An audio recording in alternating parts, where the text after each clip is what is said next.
Sir Udhna railway station પર આજે સુરત શહેર ટ્રાફિક પોલીસ દ્વારા કામગીરી કરવામાં આવી છે. સર શું છે કામગીરી?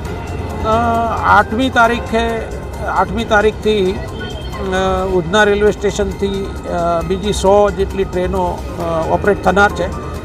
એ ટ્રેનોના કારણે લગભગ બીજો 75,000 જેટલો પેસેન્જરનો અવર જવરનો રેશિયો રહેશે. એને પહોંચી વળવા માટે ઉધના રેલવે સ્ટેશન ખાતે સૂર્યા હોટલથી મેઇન જે આઉટગેટ છે ત્યાં સુધી વન વે કરવામાં આવશે.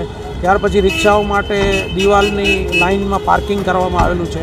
સામે શોપિંગ સેન્ટરો છે ત્યાં નો પાર્કિંગ જાહેર કરવામાં આવેલું છે. ગોળા ઘંટી ગન્નાળું છે ત્યાં વન વે કરવામાં આવેલો છે.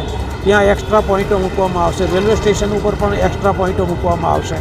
અને જે નવસારી સચિન મેઇન રોડ ઉપરથી રેલવે સ્ટેશન આવવાવાળા વાહનો છે એ લોકોએ રોડ નંબર 3થી ડાબી બાજુ વળી રાજકીય ફેક્ટરી 4 રસ્તાથી જમણી બાજુ વળી 0 નંબર ઉપર આવી અને રેલવે સ્ટેશન ઉપર જવાનું રહેશે, જેથી સામસામે આવતો ટ્રાફિક બંધ થઈ જાય અને એના કારણે કોઈ જામ ન થાય. સર જો નિયમનું પાલન નહીં કરે તો કયા પ્રકારની કાર્યવાહી થશે વાહન ચાલકો પર?